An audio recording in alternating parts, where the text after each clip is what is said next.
When you think of classic Thomas, what comes to mind? Is it the wonderful stories that exhibit the real workings of a railway? Is it the expertly crafted sets that would begin to vanish by the time of the hit era? Or is it the clean, high-quality film that would be used to capture the beauty of this world? Well, for younger me, it was a small detail on the back of a character that most people probably don't even notice or care about. Thomas's character design is probably one of the most iconic in the realm of children's entertainment, becoming the face of all sentient trains moving forward.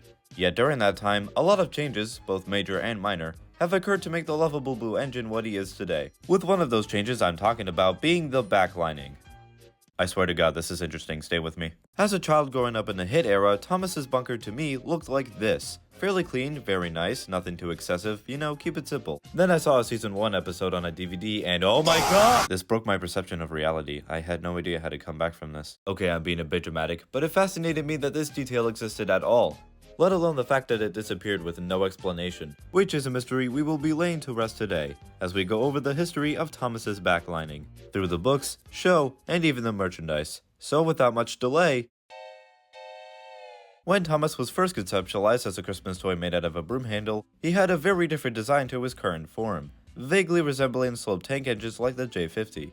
And because of this early form, he didn't really have any backlining yet. It was only when illustrator Reginald Payne redid Thomas in the style of an E2 that a Thomas more familiar to us took shape, along with his backlining. The reason behind this design choice is likely because E2's painted in more complex liveries did contain some form of backlining, with the cutoff matching up with the railings going all around the coal bunker, a feature that would be preserved in Thomas's book form.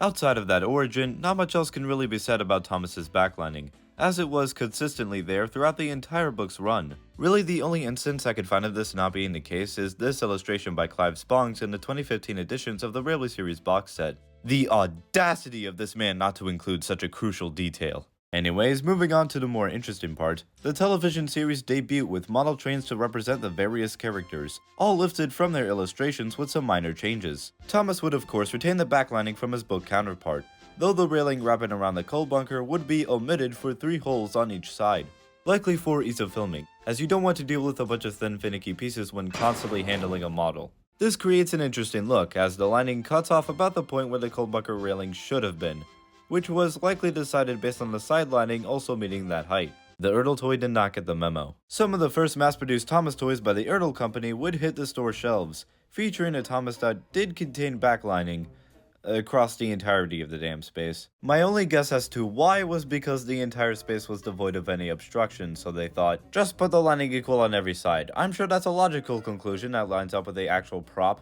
It did not, but hey, points for trying at least, as the wooden railway toy had nothing. The Tommy Thomas, in contrast, did keep the lining in probably the most accurate form out of all the others, cutting off of the bunker much like an Austrian painter's life. It was during this time in the early 90s, however, that would mark a significant event in Thomas backlining history. During the production of Season 3, the episode Trust Thomas would be filmed, which involved Thomas crashing into a car ferry and being taken on a joyride across the other side of the pond before sinking into the water. Due to the water being real, Thomas's model would end up getting wet, and thus have to be refurbished. And in what was likely an attempt to save time on such, as an advertisement at Hamleys in London was scheduled to take place soon after this would have likely been filmed, Thomas's backlining was not reapplied. This little decision would mark an over 20-year absence of the backlining, as the rest of Season 3, 4, and 5 marked no return in its appearance, with the building of a new brass model and a matte finish for the movie Thomas and the Magic Railroad essentially confirming it had been forgotten about. At least on a TV front. When it came to the toy front, the backlining was still kept alive with the die-cast and motorized lines, as Trackmaster didn't really change much from the Tomy original, while the successor to Ertl, Take Along, actually improved on the accuracy of the detail. Which, I'm still fascinated how this line kept such a seemingly unimportant aspect that had been disregarded nearly a decade prior. You drop this learning curve. Wooden Railway still didn't have it, but that's never gonna change with the show not even having it anymore. By the end of the 2000s, the rights to both the die-cast and motorized line were bought by Mattel, revamping the designs of the engines to match their CGI counterparts. And since the CGI model of Thomas was directly based off the brass model with a bare bunker, the lining on the backs of both these toys would vanish, marking an end to the Thomas backlining era. That was until 2015, when a little movie called The Adventure Begins aired. The movie was made to commemorate the 70th anniversary of the franchise.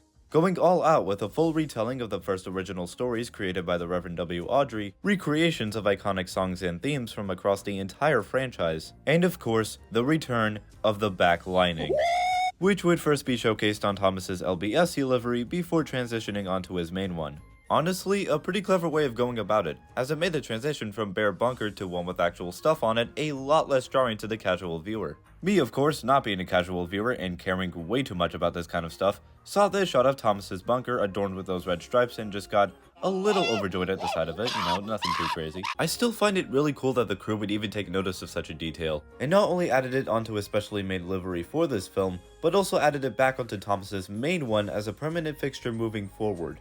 This was an awesome time to be a Thomas fan. As I said, the backlining would remain on Thomas until the end of the show's run in 2021, included along with another redesign of the characters in season 22, I think, which included handrails, rivets, and I don't know, a shelf or something? The merchandise sadly did not return the backlining, likely to save money. It wasn't even on the LBSC paint jobs, except with the Bachmann model, which I actually have.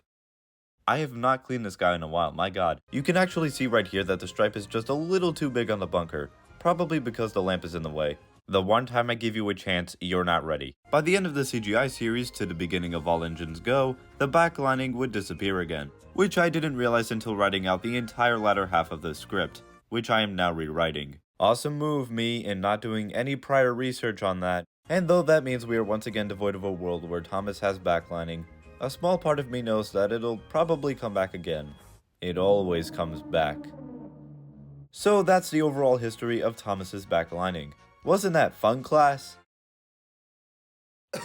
I was honestly surprised on how much this detail refused to die, continuing to exist in the merchandise long after it had been removed from the show prop, before coming back in the show as a part of a massive anniversary celebration and becoming a permanent fixture on a character again, until All Engines Go, but that doesn't count. It really goes to show that some details never truly go away, no matter how hard you try to kill them, like cockroaches.